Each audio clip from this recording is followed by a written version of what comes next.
Кеше білесіздер, мынау 8 наурыз аналар халықаралық әйелдер күні білеміз. Соған байланысты мен WhatsApp-ма қанша кісілер не жазды маған сұрақ. Негізі оның уақытысында Астанада жүрген кезде оны айтқанбыз негізінде. Дәрістер бар, YouTube'да тұр. Бірақ соған қарамастан әр жыл осы уақыт келген кезде білмеймін, жамағаттар ұмытып қала ма, баяғыда естігендерін қайда сұрай береді. Әйелдерімізді, аналарымызды құттықтаймыз ба, құттықтамаймыз ба дейді. Міне жамағат, аналық ұстанатын кезең осы жер.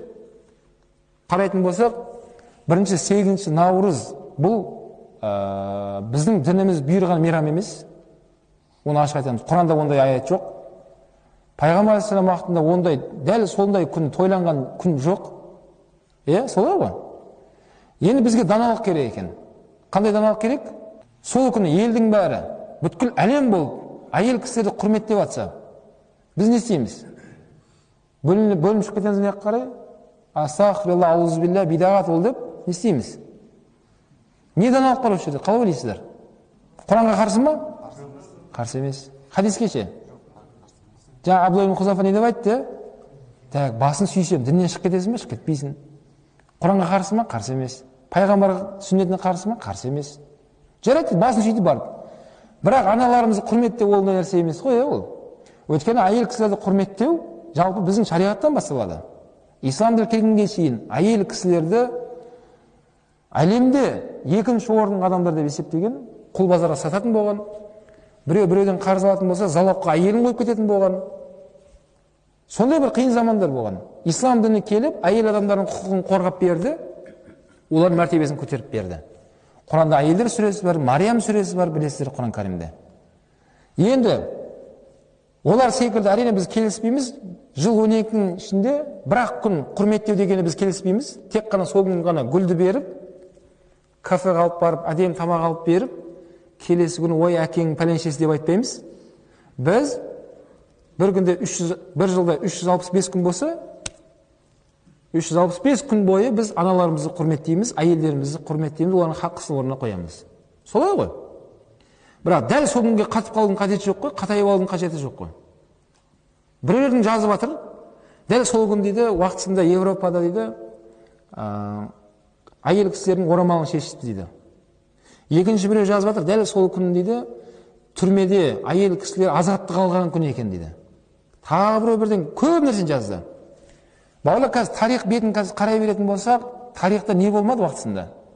Қазір әрбір күнімізді бұлай тарих беттен ақтаратын болсақ, бүткіл күнімізде сондай бір қаралы қиын күндер өткен уақытысында. Әлемде. Мысалы, бір кісі бір той өткізейін деп жатыр. Кейін біреу келеді, бүгін той істемейік, осындай күн. Неге? Осындай жылы, осындай бірдеңе болған екен, уақыт трагедия болған. Одан кейін істейді. Ол күнде сондай бірдеңе болған екен. Ол күн өткізбей, одан кейін істе дейді. Әрбір күнді қазір санап қарайтын болсақ, бүткіл күндерде қиын күндер өткен тарихта. Бірақ біздің тарихтағы олмен шатағымыз жоқ. Тарихта не болмады, және қайталап айтамын. Біз бір нәрсені білеміз, бұл мемлекеттік халықаралық әйелдер күні. Міне әлі орамалға кіре алмай жатқан қарындастарымызға, әлі намазға жығыла алмай жатқан қара көздерімізге және бір мүмкіншілік бізге бұл. Біз оқшауланбаймыз.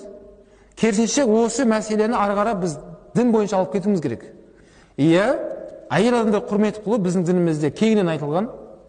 Құрметті аналар, аман болыңыздар, құрметті әйелім, бақытты бол, қыздарым, бойжетіңдер деп тілегіңізді айтыңыз, сыйлығыңызды беріңіз, сол күнде беріңіз, одан кейін де беріңіз, оның алдында да бере беріңіз, бүгін де беріңіз, Бірақ оларға айтамыз, тек қана 8 наурызбен ғана біз шектелмейміз.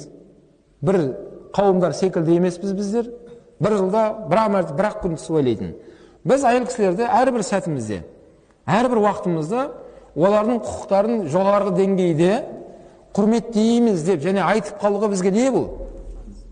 Мүмкіншілік қой. Сол кезде орамал таға алмай жүрген кейбір қара көздеріміз біздерді де көріп, олар риза болу керек. Ана біреулер секілді бір-ақ штук гүлмен емес, қолынан келсе үлкен сыйлық алып бер. Анаңызға алып беріңіз, қарындасыңызға алып беріңіз, Өткен жаңа жылда сол көмірс айттық қой, жаңа жылда. Балаларымызды өзіміздің ақшамызды подарка алып беріп, жаңадан нәрселер болды ғой. Ал біздің жаңағы оның алдында Мұхаррам айына кіріп кеткен еді негізінде. Сол секілді бауырлар, айтқым келген жері жалпы оған мен айтатын ойымда жоқ еді, бірақ қазір есіме түсіп жатқан ғой мына мәселеде. Даналық деген нәрсе керек бізге. Даналық. Енді екінші жағы бар. Дәл осы 8 наурызға даналық қылмайтын болсақ, қоғамдағы, даже өзіңіздің намаз оқып жүрген, орама тағып жүрген әйеліңіздің өзі сізден бірдеңені күтеді. Не күтеді? Сыйлықтан бұрын не күтеді? Даналық күтеді дейді. Елдің бәрі қатын құттықтап жатқан болса, сен үндемей бидағат деп телевизор көріп жатсың ана жақта. Бәрі де әйеліңіз жүрегінде сізден сондай бір жақсы сөз күте ме, күтпей ме? О әйел, мейрамыңмен айналайын деп айтуға бола ма, болмай ма? Солай айтсаңыз, бірдеңе бола ма сізге? Ешнәрсе болмайды. Тақуалығың кеміп қала ма? Кеміп қалмайды. Сауабыңыз азайып қала ма? Азайып қалмайды. Дінге қарама қарсы ма? Қарсы емес. Өйткені әйел кісілерді құрметтеу, дәл айтамыз, әрбір сәтте біз